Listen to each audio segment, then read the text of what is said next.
Juntos novamente, continuamos com a leitura do livro Universo e Vida, Espiritismo e Ciência. Hernani Santana, pelo Espírito Áureos. Esse capítulo é muito grande, eu dividi em 3 partes, para que não fique mais de 1 hora de leitura, certo? Vamos lá. Átrios da protoconsciência. Já sabemos que a energia é materializável e que a matéria é desintegrável, ou seja, se desintegra em energia, que há evidentes semelhanças entre um fóton e um grão de matéria, que os grãos de matéria em seu movimento são acompanhados de ondas que tanto a energia radiante quanto a matéria se constituem de associações de ondas e corpúsculos, que a evolução é irreversível, que em todos os níveis e dimensões o superior sempre sobrepõe o inferior, que a superioridade evolutiva implica maior complexidade estrutural, portanto, mais aprimorada sensibilidade que toda matéria tem em seu anverso antimaterial, que os diversos planos de uma mesma realidade se transfundem e se interam, que o nosso universo é apenas uma ilha no infinito dos universos da criação divina, que mesmo em nosso pequeno sistema solar está nascendo um novo Sol, que é Júpiter, que os átomos não são coisas, o que o mundo não é mais um grande pensamento do que uma grande máquina, que não há somente um espaço-tempo e que existem insuspeitadas dimensões além das nossas. Poderíamos, portanto, seguir adiante, mas antes disso, acabamos de vez com algum resto de ilusão dos que ainda acreditam em solidez da matéria. Demos a palavra ao professor Boltarik. Me perdoem sempre a pronúncia desses nomes exóticos estrangeiros. Lendo outra vez. Demos a palavra ao professor Boltarik, da Faculdade de Ciências de Dijon, para que ele fale através de alguns trechos do seu livro Matéria, Eletricidade e Energia. Todos podemos ir atrás desses títulos e observarmos detalhadamente. Diz ele: a massa de um corpo, sendo apenas uma forma de energia, só permanece constante se o corpo não troca com o exterior nenhuma outra forma de energia, de modo que a lei da conservação da massa aparece apenas como um caso particular do princípio da conservação da energia. Nenhum sólido tem uma massa absolutamente invariável. Com um esforço suficiente, podemos sempre provocar nele uma deformação permanente, isto é, que subsiste após a suprimida ação mecânica a que engendrou. Sob pressões muito fortes, um metal escorre através de um estreito orifício, tomando a forma de verdadeiras gotas, como faria um líquido. Tal operação é conhecida sob o nome de extrusão. Não há nenhuma linha nítida de demarcação entre os diversos estados físicos dos corpos. A era das discussões provocadas pela concepção descontínua da matéria parece definitivamente encerrada. A matéria constitui apenas uma forma particular da energia, a miúde chamada de energia de massa. Nas mais das vezes, a matéria e a energia apresentam-se intimamente associadas, sendo a matéria um veículo e até um reservatório de energia. Entretanto, na energia radiante, todo o suporte material desaparece. O princípio da conservação da energia não se aplica apenas aos fenômenos físicos, mas também às relações químicas. O seu domínio estenda-se à biologia, pois rege todas as transformações que ocorrem no interior dos seres vivos. Chama-se comumente de matéria a tudo o que tem volume e massa, compreendendo-se nessa definição os sólidos e os fluidos. Os sólidos caracterizam-se pela coesão das suas moléculas constitutivas, sempre maior do que as repulsões eventualmente existentes entre elas, pela disposição espacial regular de suas partículas, por sua forma própria e definida, por sua rigidez e elasticidade, por sua pequena compressibilidade. Isso em termos porque só o cristal tem rede regular, enquanto em geral a estrutura dos sólidos é policristalina, formada por cristalículos justapostos. E há também os sólidos vítreos, que estrutura tão cristalina. Já vimos que essas características dos sólidos são muito relativas e agora acrescentaremos que o fenômeno da coesão, que dá à matéria a consistência rígida que ela ostenta, decorre das forças de atração entre as moléculas, os átomos ou os íons que formam um corpo e têm origem eletromagnética. Chamam-se de fluidos os líquidos, os gases, esses últimos geralmente denominados fluidos elásticos por sua grande compressibilidade. Há, porém, um tipo especial e superior de gás, o plasma, que se forma quando todos os átomos ou moléculas neutras, sob poderosa excitação elétrica, são transformados em pigmentos carregados de íons ou elétrons.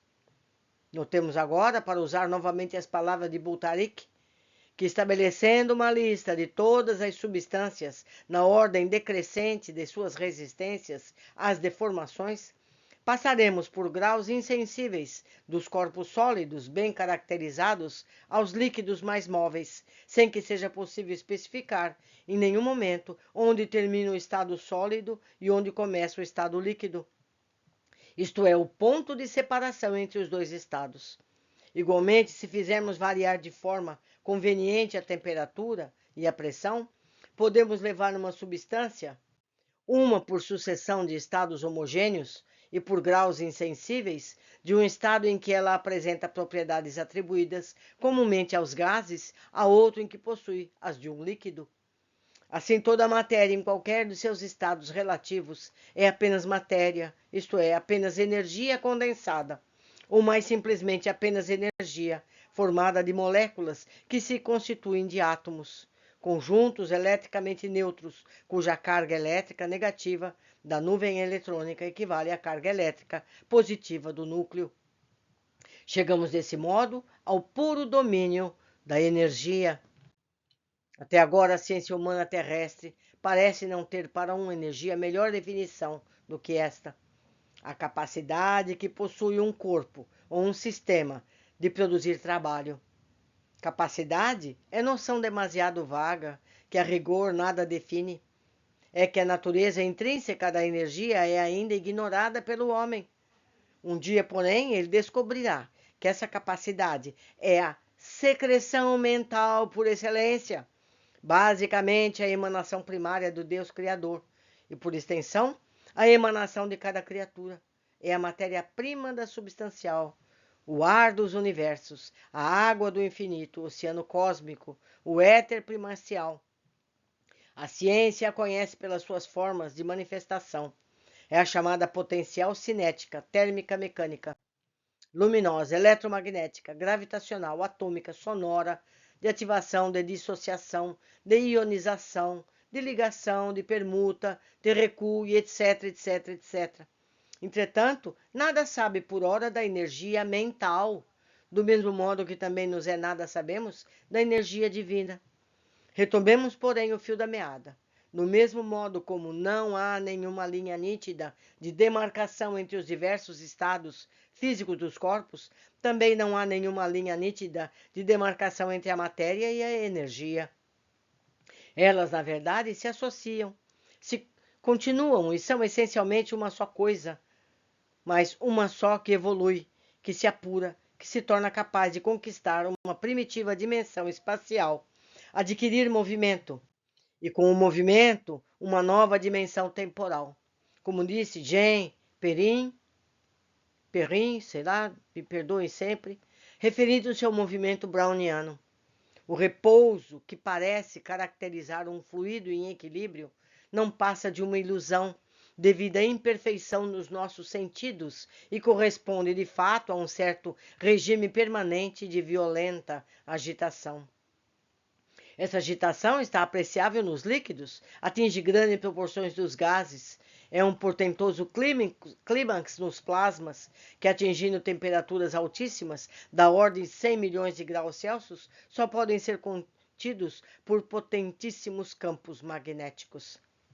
Já vemos, diz sua voz em A Grande Síntese. Isso é escrito, meus amigos, faço uma nova pausa. A Grande Síntese é uma obra magistral de Pietro Baldi, que foi psicografada por um espírito que se denominava a sua voz, pela insistência de Ubaldi em ter um nome. Também é uma obra de grande poder científico. Nem todos nós temos competências para ler e entender. Continuamos de onde paramos. Já vimos, diz sua voz em A Grande Síntese, que a matéria é um dinamismo incessante e que a sua rigidez é apenas aparente, devido à extrema velocidade que a anima. E sabeis que a massa de um corpo aumenta com a velocidade do espaço. Um jato de água de velocíssimo oferece a penetração de outro corpo na mesma resistência de um sólido.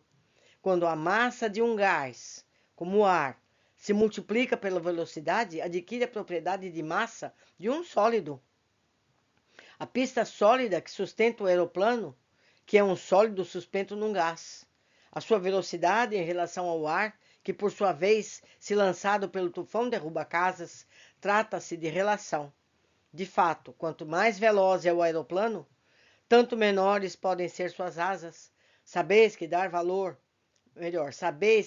calor a um corpo quer dizer transmitir-lhe nova energia, isto é, imprimir-lhe nova velocidade interior. A análise espectral nos fornece com tanta exatidão a luz equivalente dos corpos que torna possível, através dessa emanação dinâmica, individualizá-los à distância da astroquímica. É inútil correres através de vossos sentidos na ilusão tátil da solidez, que julgais fundamental, porque é a primeira e fundamental sensação da vida terrestre. A solidez nada mais é que a soma do movimento veloz. Não nos iluda também a consistência das sensações, pois é devida somente à constância dos íntimos processos fenomênicos no âmbito da lei eterna. Os vossos sentidos não podem perceber as sensações distintas que se sucedam da extrema rapidez. A matéria é pura energia, na sua íntima estrutura atômica. É um edifício de forças. Matéria, no sentido do corpo sólido, compacto, impenetrável, não existe. Não se trata senão de resistências, de reações. O que chamais de solidez é tão só a sensação que ininterruptamente vos dá aquela força que se opõe ao impulso e ao tato. Eu vou fazer um parêntese aqui. O que ele está querendo explicar? Meus amigos, a água, a gente põe a mão na água, a água parece inofensiva, é líquida, é macia. Mas se ela é aplicada num jato, ou seja, se damos velocidade à água, ela fura uma matéria sólida. Se você pegar um jato de extrema velocidade, você fura o aço. Já existem equipamentos de limpeza feita com água em jato, que arrasta a sujeira, não é verdade? Se isso vai se acelerando mais e mais e mais, a água pode ser vista como um sólido. É isso que ele está tentando explicar para nós. Vamos continuar. É a velocidade que enche as imensas extensões de espaços vazios em que unidades mínimas se movem. É a velocidade que forma a massa, a estabilidade, a coesão da matéria. Notai como os movimentos rotatórios rapidíssimos conferem ao giroscópio, enquanto dura um equilíbrio autônomo estável. É a velocidade, a força que se opõe a que as partículas da matéria se destaquem. É que as mantém unidas enquanto uma força contrária não prevaleça. Ainda quanto descompuserdes a matéria naquilo que vos parece serem os últimos elementos, nunca vos encontrareis em face de uma partícula sólida, compacta, indivisível. O átomo é um vórtice. Vórtices são os elétrons e o núcleo. Vórtices são os centros e os satélites contidos no núcleo. É assim ao infinito. Quando imaginais uma partícula mínima, animada de velocidade, nunca tendes aí um corpo, no sentido comum, qual figurais. É sempre um vórtice imaterial de velocidade. É a decomposição dos vórtices em que rodopiam unidades vertiginosas, menores, prolonga-se ao infinito. Assim, a substância não existe matéria no sentido em que a compreendeis, apenas há movimento, e a diferença entre matéria e energia consiste apenas na diversidade de direção do movimento. Rotatório, fechado em si mesmo, na matéria ondulatório, de ciclo aberto e lançado no espaço, na energia. No princípio era o movimento concentrou-se na matéria. Na matéria nasceu a energia, e da energia emergirá o espírito. O princípio espiritual, crisálida da consciência, nasce por transformação da extrema evolução da energia no berço da matéria. Há 3 momentos decisivos e divinos em que o transformismo evolutivo assinala triunfos definitivos: o do surgimento da matéria, do surgimento da energia, do surgimento do princípio espiritual. Esses 3 momentos foram magnificamente focados por sua voz no livro já citado. Eis o primeiro de todas as partes do universo. As correntes trazem sempre nova energia. O movimento torna-se sempre mais intenso. O vórtice fecha-se em si mesmo. O turbilhão fica sendo um verdadeiro núcleo de atração dinâmica. Quando ele não pode sustentar o seu âmbito, todo o ímpeto da energia acumulada, aparece um momento de máxima saturação dinâmica. Um momento crítico em que a velocidade fica sendo massa.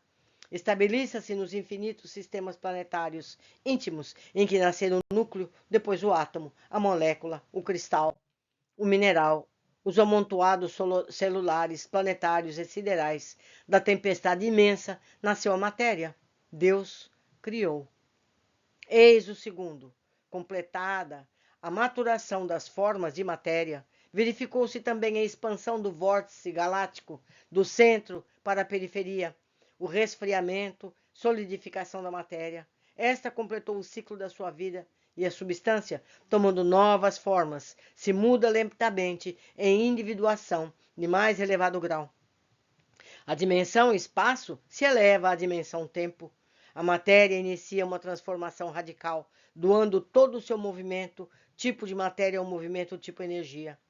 O vórtice nuclear do éter desenvolveu uma fase matéria, o vórtice atômico da matéria. Alcançando o máximo da dilatação, este vórtice continua a se expandir, desenvolvendo as formas dinâmicas e nasce a energia. A substância continua a evolver, prosseguindo na energia a sua ascensão. A primeira emanação gravítica, no mínimo suprimento de onda, da máxima frequência vibratória, máxima velocidade de propagação no sistema dinâmico, completa-se com a emanação radioativa da desintegração atômica. O processo de transformação dinâmica, que tem sua raiz na evolução estequiogenética, isola-se, firmando-se decisivamente. O vórtice atômico despedaça-se e se dissolve, expelindo progressivamente do sistema aqueles elétrons e nascendo do sistema nuclear por igual expulsão. É um contínuo tornar-se em ato daquilo que existia em potencialidade, encerrando um germe por concentração de movimento. Nascem novas espécies dinâmicas depois da gravitação da era, ou melhor, depois da gravitação e da radioatividade, aparecem as radiações químicas, a luz, o calor e a eletricidade. A eletricidade, meus amigos, que a ciência ainda não sabe o que é. E o Hernani está dizendo o que é a eletricidade neste singelo livro. Continuemos. Eis o terceiro. O movimento, primeiro produto da evolução físico-dinâmica, é a força centrífuga e tende, por isso, à difusão, à expansão, à desagregação da matéria. Expansão em todas as dimensões é, com efeito, a direção da evolução. Mas, de súbito, essa direção se inverte pela lei de equilíbrio em direção centrípeta contra impulso involutivo. E as forças de expansão completam-se com a atração. Assim, a primeira explosão cinética encontra, desde logo, o seu ritmo. O princípio da lei substitui a desordem. Tão logo se manifesta por uma nova ordem. O movimento equilibra-se num par de forças antagônicas. Assim, a gravitação nos aparece como energia cinética da matéria. e como sua primogênita, se lhe torna tão inerente, tão intimamente conexa, que não vos é possível isolá-la. Assim a matéria atrai a matéria, e o universo formado por massas lançadas em todas as direções e separadas por espaços imensos, é, não obstante isso, ligado todo, formando uma unidade indissolúvel. É mantido coeso e ao mesmo tempo movido por essa força, que é a sua circulação e o seu respiro físico. Ao parecer, pois, da forma protodinâmica é que o universo se move. Pela primeira vez é que se geram os movimentos siderais. É que a gravitação passa a guiá-lo. A lei onipotente instantaneamente disciplina toda a sua manifestação. Segundo o binário atração-repulsão, que compõe o binômio positivo e negativo, ou seja, constitutivo de toda força, como de toda manifestação do ser. A substância adquire, nova fase, a forma de consciência linear, do vir a ser, fenomênico, a primeira dimensão do sistema trino sucessível espacial. Nasce o tempo. A protoforma da energia propaga-se. Com o movimento nascem a direção, a corrente, a vibração, o ritmo, a onda. Nasce o tempo, que mede a velocidade de transmissão. O universo é todo invadido por uma palpitação nova, de mais intensa, de mais rápida transformação. E quando a matéria, recondensada por concentração nas decorrentes dinâmicas, inicia novamente o seu ciclo ascensional, é toda tomada por um vórtice dinâmico que guia o plasma na gênese estelar, numa evolução diversa e superior à precedente, íntima maturação, estequiogenética, de madureza da qual nascerão não só miríades de novas criaturas mais ágeis e ativas, como eletricidade, luz, calor, som e toda a série das individuações dinâmicas, das quais, afinal, se destilarão na criação superior da vida. Quando, num sistema rotatório, sobrevém uma força nova, esta se emite no sistema e tende a se acrescentar e fundir-se no tipo de movimento circular pré-existente. Podeis imaginar que profundas complicações advêm do entrelaçamento, já desse mesmo complexo, das forças atrativo-repulsivas? O simples movimento circular se agiganta num mais complexo moto vorticoso pela emissão de novos elétrons. O movimento não somente se complica estruturalmente, mas se reforça, alimentado por novos impulsos. Em vez de um sistema planetário, tereis uma nova unidade que vos lembra os sorvedouros de água, as trombas marinhas, os turbilhões de ciclones. O princípio cinético da matéria é assim retomado pela energia numa forma vorticosa, muito mais complexa e poderosa. Nasce assim uma nova individuação da substância, agora verdadeiro organismo cinético, em que todas as criações e conquistas, isto é, trajetórias e equilíbrios precedentes, constituídos, submetem-se, mas se coordenam. O tipo dinâmico do vórtice contém, embrionariamente, todas as características fundamentais da individuação orgânica do eu pessoal. O princípio espiritual é o germen do espírito, a protoconsciência. Uma vez nascido, jamais se desfará, jamais morrerá.